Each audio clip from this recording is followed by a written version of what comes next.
Good evening, ladies and gents. Welcome back to another video of the channel. Now, I know I have been gone for a minute because I just finished up school. So yeah. So I'm done for right now. I have to go back into fall, but that doesn't matter. I'm free. The time is there. I literally just finished up my last project that I needed to finish, and now I'm done. So I have all the time in the world to be able to get out videos. Not all the time in the world, but you guys know what I mean. Today we are going to be talking about the Milwaukee Bucks and what is next for them, because the future, oh Lord, it's not looking too good. So without further ado, you already know, let's go ahead. Let's get into it. This season, the Milwaukee Bucks went 48-34 and finished 5th in the Eastern Conference. They were 11th in offensive rating and 12th in defensive rating, and had a net rating of plus 2.5. Of course, with them being the 5th seed, they did end up playing the Indiana Pacers. How do you fumble back-to-back series against the Pacers, bruh? Same series, same. They got eliminated in 5 games, sadly, but that last game was just complete embarrassment. You go into overtime and you have the lead with 40 seconds left. This is the best opportunity to take charge and hold on to the lead and win this game to force a game 6. But no, Nembhard felt like Curry and hit a deep 3. Then Hallie had a 3-point play, and this awful turnover made me fall to my knees. Hallie then hit this dagger layup to scare the Bucks back into the forest. Hey, see what I did there? Because, you know, they're like bucks, and, you know, bucks are in the wilderness or the forest. No. But on a serious note, this does beg the question, what is next for the Milwaukee Bucks? One of the biggest reasons why they lost this series is because of Dame Lillard and how he went down with an injury, which I didn't think it was going to be too serious, but especially when it is a non-contact injury, that gets a little scary. And the reports came back and he did go down with a ACL tear. And it sucks, man. It feels like not too long ago we saw this trade where Dame would come to the Milwaukee Bucks to team up with Giannis to make a scary duo for the league, and it just hasn't amounted to anything due to a bunch of injuries. Dame, I will be praying for you. Obviously, I know you're not going to watch this video, but I will be praying for you. Hopefully you do just recover and come back healthy, and don't rush yourself. This is an ACL tear. Don't do too much. So just take your time, heal up, you know what I'm saying, rejuvenate your strength, and then come back healthy, hopefully, because this team is going to need you. During the season, he did average 25 points per game and had 7 assists, while also shooting 38% from 3 while only playing 58 games. But coming back from an injury like this is not going to be easy, as we don't know if he'll come back the same player like we did see him once before. Yes, some people come back and haven't changed. I mean, look at Cupcake. I mean, wow. Look at Durant. Sorry, only reason I said Cupcake was because I watched the Nuggets and OKC game 2. Dude, it was just diabolical. And somebody was bickering at Russell Westbrook in the crowd. Somebody was going at it with him. It was an insane game. But hey, great W from OKC. Y'all killed the Nuggets. Fried them, actually. Turned them suckers into McNuggets. I did it again. I gotta stop. I'm sorry. So you're going into the offseason with that news about Damian Lillard, who won't be playing a lot next season. On top of that, he's on a hefty contract. I mean, it's like Chef Boyardee. It's a lot of meat inside. So, whoa, pause. What the whoa. I'm sorry about that. That was not playing in the slightest. So we see Damian Lillard has a whole lot of money on his contract. I'm gonna put up a picture right now so y'all can see, but it's a lot of money. So the flexibility to obviously either want to sign somebody new or bring in some new pieces is going to be kind of hard, because he's making a bunch of money over the span of how many years is on that picture that y'all just saw. So this begs the question, what do you do with the roster? Kyle Kuzma played like dog water, moose knuckles. It was buns all the way around the board. It was trash. When I saw that Chris Middleton got traded, that pained my soul. Bro has been a Milwaukee Buck for a fat minute, and then now he's gone. And that sucks. On top of that, you also got rid of some draft capital that you traded away. I think it was like 1 pick, so it wasn't anything too crazy, but we'll get into their draft picks in a minute. And then AJ Johnson, another bright piece that could have been something for this team in the future. You got rid of him. Now he's in Washington. Could be a very great, serviceable piece for the Washington Wizards. I mean, he looks really good. I mean, he's a hidden gem. In my opinion, I've been watching him since he was in high school. I've been looking at that man. He looked pretty good, man. The way he just can do all the tricks and everything, you know what I'm saying? Twin lid, Honda bat type jump, you know what I'm saying? Hit the 3 ball, and it's looking pretty good for him in Washington. But with Kyle Kuzma, this man is on a 3-year deal for $67 million just to throw up a bunch of bricks. No one is going to agree or either make a trade for this construction worker. I'm not gonna lie, bro, just out there doing cardio, bro. Get ready for the Olympics, bro. They're gonna need you. Best case scenario for Kyle Kuzma, though, is that he can run it back next season and hopefully he can produce a little bit better. I understand it's not easy fitting into a new team unless you are Jimmy Butler. So it's going to take some time to get, adjusted to everything, and hopefully for him, he can have a bounce back season. But this right here is where things get freaking rocky. No Balboa. Brook Lopez, Bobby Portis, Kevin Porter Jr., Pat Connaughton, and Taurean Prince, and Jericho Sims are all free agents. I do not see them bringing back Brook Lopez, man. In the Pacers series, age was a big problem. He's 37 years old, so it's obviously going to show eventually. Excuse me. And that is where it showed up, and it just did not look good. You've held on to him for a long time. You got great play out of him, but I think it's time to move on, and hopefully you can find another center, somebody that can play a little bit better and is a little bit younger. No offense, Brook Lopez, you've had your run with this team. I don't really see you coming back unless they want you back. I don't see it happening, but we'll see what happens with him. But Bobby Portis, Kevin Porter Jr., and Pat Connaughton all have a player option on their contracts. For Bobby Portis, I could possibly see him maybe coming back. Bro is a fan favorite. But obviously, fan favorite's not going to freaking win me a championship. So it kind of comes down to, does he really think that this roster can make a leap? And with the way that it is and the money that's owed to 3 players in Dame and Giannis and Kuzma, that makes it very difficult. And I'm honestly could see him going away somewhere else to a contender. For Kevin Porter Jr., though, I could definitely see him going somewhere else. The way he's played during this season with the Bucks when he obviously got there was phenomenal. I feel like he could possibly go to a contender as well and make some solid money wherever he wants to go or whatever team wants his service. And Pat Connaughton, he gonna opt into that contract. I feel like we all know that. It makes sense though, because nobody's gonna want him, bro. He's been a Bucks bench warmer forever. Hasn't really played a whole lot at all.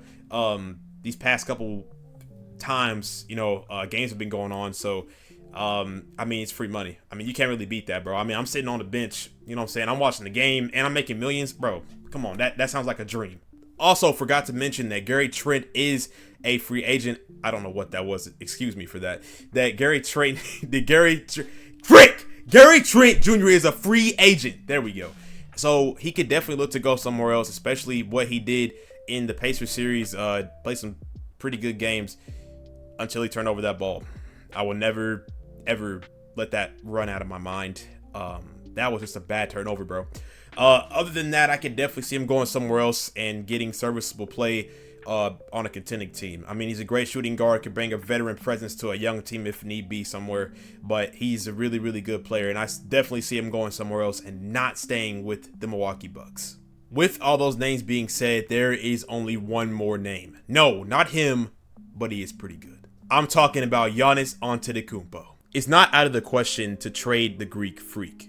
It's gotta suck to be a Bucks fan to hear that news because he's done so much for y'all. He's really made a name for himself, has gotten better each and every season, has been in MVP races for a fat minute, and even bringing home a championship. The Milwaukee Bucks have done a lot to get Giannis help and what the team needs to succeed, and with the biggest hitter trading for Dame, it kind of sucks because their ceiling, I feel like, has already been hit. You had a good run with what you put alongside Giannis, but with Dame and Giannis pairing together, it just is not working. On top of that, this team does not own their first or second round pick till 2031. That's 6 years away. Dang, that's a long time. That's a long time away. Anyways, that doesn't matter right now. They don't have a future. They're freaking cooked. The only possible, ideal realization, you need to trade Giannis. Because if Luka can't get traded to the Lakers, anything is possible. If I'm the Bucks GM, I'm going to make this trade to build towards the future. The Rockets are top contenders to make a trade for him, as they did lose against Golden State in the 7th game of the first round. but this will give them a star that they could take the next step in the right direction with. Jalen Green did not have the best playoff series at all. Bro had one LeMickey game, and that was it. But he's young still. He has potential, and he could contribute to a team as he only is 23. They also will probably throw in Alperen Sengun as well, and you're probably going to want to throw in a Cam Whitmore or a Reed Shepherd, and most definitely throw in some draft picks in return. That kind of trade with that kind of team is honestly the best ideal position you could put him in. You still keep veterans like Dylan Brooks, and whatever you do with Fred VanVleet and his contract, either you want to bring him back or sign and trade him somewhere else and maybe get some value back. I don't really know what you want to do with him. You still have Torrey Eason on this team. You still have a great star in Amen Thompson, who I think could be something really, really good in the league. I mean, dude, that man is on another level. Just stop hugging people. Maybe, you know, you would be even a little bit better, but you keep hugging Curry every time we played each and every game. Keep your hands off him, bruh. Keep your hands off him. That's for Ayesha Curry only. Y'all over here touching him like this and crab tickling and tickle, tickle, tickle. Stop touching him.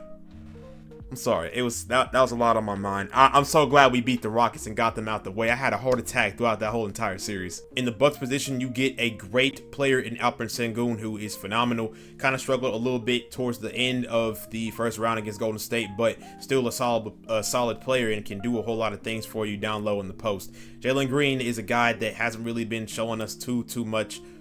Well, he has. He showed us that he's not really a first option right now, but he could definitely, I feel like he could develop into a second, not a first. It's kind of crazy. Most definitely a first option. I mean, you still have Dame, who could come back, and that's kind of your big three, if you want to say that.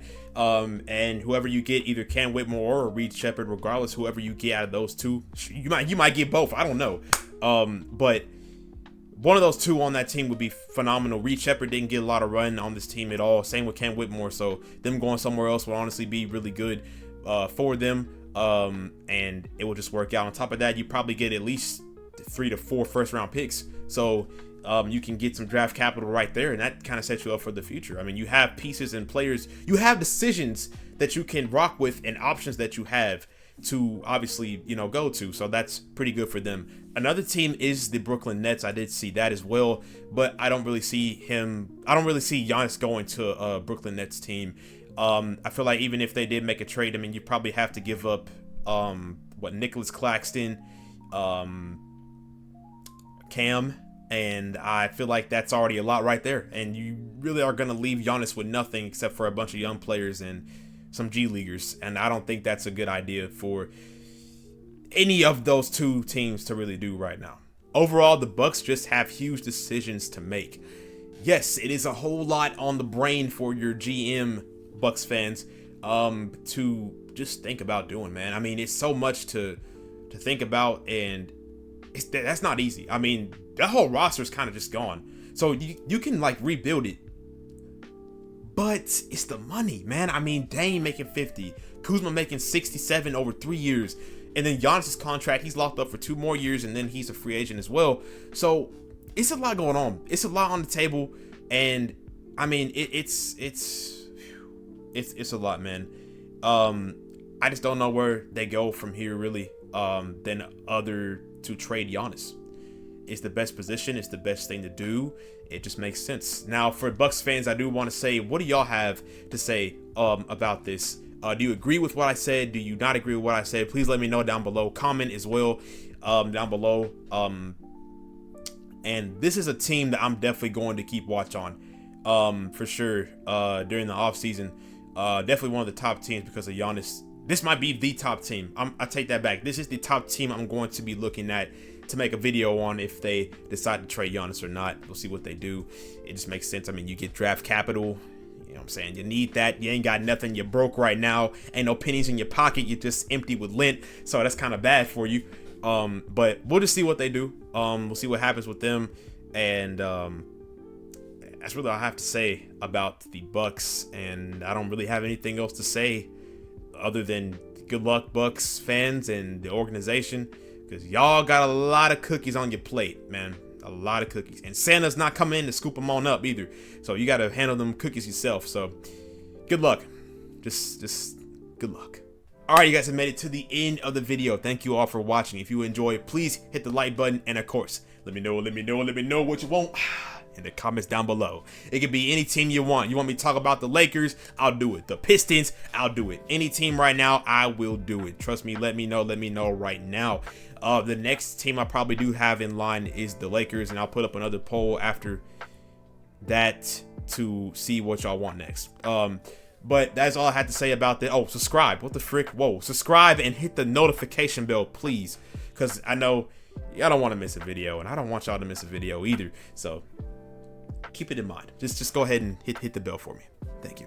But yeah, guys, that's all I had to say. I feel so relieved to be finally free. Oh, I can show y'all what I was doing. Hold on. All right, guys. So this was my project. Ooh-wee. This was my project. I didn't really get to spray stuff on it to make it unmoldy and unrusty. So this is what I made. For anybody that doesn't know, any newcomers, I do weld, so I did make this. So I think it's pretty fire. The teacher was kind of surprised I was able to do this. I was surprised myself, but when you do welding for about a year, you know, you got something under your belt, so you know, kind of works out. I just crushed my Lego. Wow, that's nice. I gotta fix that later. All right, but that's all I have to say, guys, and that's it, man. That's pretty much it. So hopefully you all do have a blessed day. I don't know what day this is coming out, so who knows. But I'm gonna go ahead and go, guys. Just thank you all for watching, and yeah. So with all that being said, yours truly, Mr. Beard. Whoa. Have a blessed day. There we go. And of course, Mr. Beard is out.